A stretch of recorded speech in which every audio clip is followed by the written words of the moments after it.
राधे राधे जी। पवित्र वचन YouTube channel में आपका हार्दिक स्वागत है। 30 अप्रैल गुरुवार वैशाख मास के शुक्ल पक्ष की सप्तमी तिथि है, यानी कि 7वां दिन है, जिसे गंगा सप्तमी के रूप में मनाया जाता है। गंगा सप्तमी के दिन ही माँ गंगा की उत्पत्ति मानी जाती है। माँ गंगा को पाप मोचनी मोक्षदायिनी माना जाता है। हमारे सनातन धर्म में सभी पर्वों पर गंगा स्नान पवित्र और पुण्यदायी माना जाता है। बहुत से शहरों में गंगा किनारे गंगा आरती का भी आयोजन किया जाता है। साथ ही शुभ अवसरों पर गंगा में दीपदान भी किया जाता है। इस साल लॉकडाउन के चलते गंगा में स्नान या गंगा आरती या गंगा में दीपदान संभव नहीं है, किंतु यदि घर में है गंगा जल तो हम जो आपको सरल उपाय बताने जा रहे हैं, उससे आप गंगा स्नान, आरती व दीपदान का पूरा लाभ अपने घर पे ही पा सकते हैं। इस बार गंगा सप्तमी गुरुवार के दिन पड़ रहा है, जो कि भगवान श्री हरि विष्णु जी को समर्पित है, और साथ ही इस दिन गुरु पुष्य योग भी बन रहा है, जो कि सभी प्रकार के सुख और ऐश्वर्य को प्रदान करने वाला होता है। गंगा पूजन से दुख क्लेश दूर होते हैं, रिद्धि सिद्धि प्राप्त होती है, यश सम्मान की भी प्राप्ति होती है, और साथ ही साथ मांगलिक दोष से भी छुटकारा मिलता है। वैशाख शुक्ल पक्ष की सप्तमी को जाह्नू ऋषि के कान से प्रवाहित होने के कारण गंगा सप्तमी को जाह्नू सप्तमी भी कहा जाता है।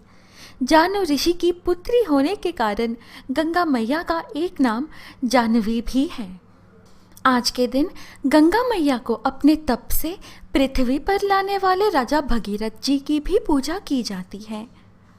स्वर्ग में बह रही माँ गंगा जब भगीरथ जी के आग्रह पर धरती पर आने को तैयार हुई, तो उनका वेग कम करने के लिए भगवान शिव जी ने उन्हें अपनी जटाओं में भर लिया था। इसके बाद से वे कैलाश से बहते हुए फिर धराधाम पर आई। धरती पर जिन जिन स्थानों पर भगवान श्री हरि विष्णु जी के चरण पड़े थे, उन स्थानों से गुजरती हुई मैया गंगा आगे बढ़ती गई। विष्णु लोक में तो भगवान श्री हरि विष्णु जी ने मैया गंगा को अपने चरण कमलों में स्थान दिया था। पुराणों में बताया गया है कि गंगा सप्तमी का ही दिन था कि ब्रह्मलोक में भगवान श्री कृष्ण और माँ राधा रानी रास करते हुए इतना लीन हो गए थे कि दोनों मिलकर जल बन गए, और उसी जल को ब्रह्मा जी ने अपने कमंडल में भर लिया था। इसी कारण गंगा सप्तमी के दिन भगवान शिव जी, भगवान विष्णु जी और श्री राधे कृष्ण जी की विशेष पूजा की जाती है। गंगा सप्तमी के दिन सूर्योदय से पूर्व ही उठ जाना चाहिए, इसलिए प्रयास करें कि सवेरे 5 बजे तक उठ जाएं। पानी में कुछ बूंदे गंगा जल मिलाकर स्नान करें। स्नान आदि से निवृत्त होकर स्वच्छ श्वेत रंग के वस्त्र पहनें। फिर अपने घर के मंदिर में आसन बिछाकर बैठ जाएं और मंदिर की अच्छी तरह से साफ सफाई कर लें। मंदिर में भगवान जी के चित्र या मूर्तियों को साफ कपड़े से अच्छे से पोंछ दें। यदि मंदिर में स्थापित ना हो तो भगवान शिव जी और भगवान विष्णु जी के चित्र या मूर्तियों को आज के दिन अवश्य ही स्थापित करें। अब भगवान के श्री विग्रहों पर गंगा जल से छिड़काव करें। शुद्ध देसी घी का दीपक प्रज्वलित करें और भगवान शिव जी को चंदन से और भगवान विष्णु जी को हल्दी का तिलक करें। फिर एक तांबे का लोटा लें, इसमें पहले गंगा जल के कुछ बूंदे डालें, फिर इस लोटे में शुद्ध जल भर लें। फिर इसी कलश में थोड़े से साबुत चावल, जिन्हें अक्षत भी कहा जाता है, इस लोटे में डाल दें। एक पुष्प भी इस लोटे में डाल दें। फिर भगवान जी को मिश्री का भोग चढ़ाएं। फिर हाथ जोड़कर भगवान जी से प्रार्थना करें। सर्वप्रथम गणेश जी से प्रार्थना करें। ओम गण गणपतये नमः, ओम गण गणपतये नमः, ओम गण गणपतये नमः।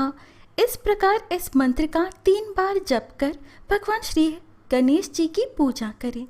फिर ओम नमः शिवाय 3 बार जप कर भगवान शिव जी की पूजा करें। इसके अनंतर ओम नमो भगवते वासुदेवाय, ओम नमो भगवते वासुदेवाय, ओम नमो भगवते वासुदेवाय। इस प्रकार भगवान श्री विष्णु जी के मंत्र को 3 बार जप करके भगवान विष्णु जी की पूजा करें। फिर अपने दाहिने हाथ से तांबे के लोटे को स्पर्श करते हुए इस मंत्र को जप करें। ओम नमो भगवती हिली हिली मिली मिली गंगे माँ पावय पावय स्वाहा। यह गंगा जी का सबसे पवित्र पावन मंत्र है। आपके लिए फिर से दोहराती हूँ, इस मंत्र को 3 बार जप करना चाहिए। ओम नमो भगवती हिली हिली मिली मिली गंगे माँ पावय पावय स्वाहा। इस मंत्र का अर्थ है कि हे भगवती गंगे, मुझे बार बार मिल, पवित्र कर पवित्र कर। इस प्रकार पूजा के बाद अपने हाथ जोड़कर प्रार्थना करें। सबके दुख दर्द हर ले, ऐसी प्रार्थना करें। मनोकामना शीघ्र पूर्ण हो, ऐसी प्रार्थना करें। जो भी आपके मन की बात हो वो प्रार्थना में भगवान जी से कहें।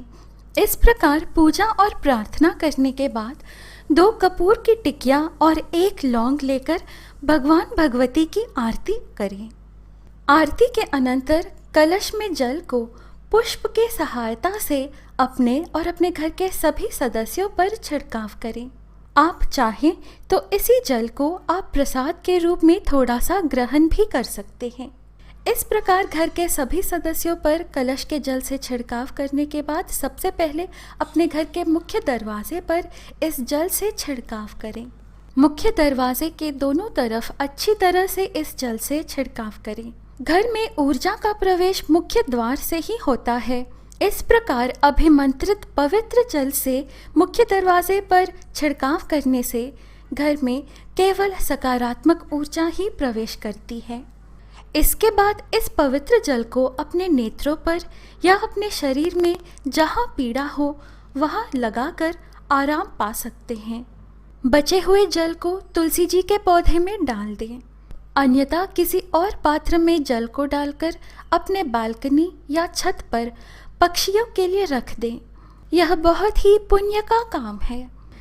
इस प्रकार पूजा संपन्न कर मिश्री का भोग घर के सभी सदस्यों में बांटकर स्वयं भी ग्रहण करें। प्रिय मित्रों, आशा है यह जानकारी आपके लिए लाभदायक रही। इस प्रकार के और वीडियोस पाने के लिए कृपया हमारे YouTube चैनल पवित्र वचन को सब्सक्राइब करें। फिर मिलेंगे अगली वीडियो में। जय माँ गंगे, जय जय माँ गंगे।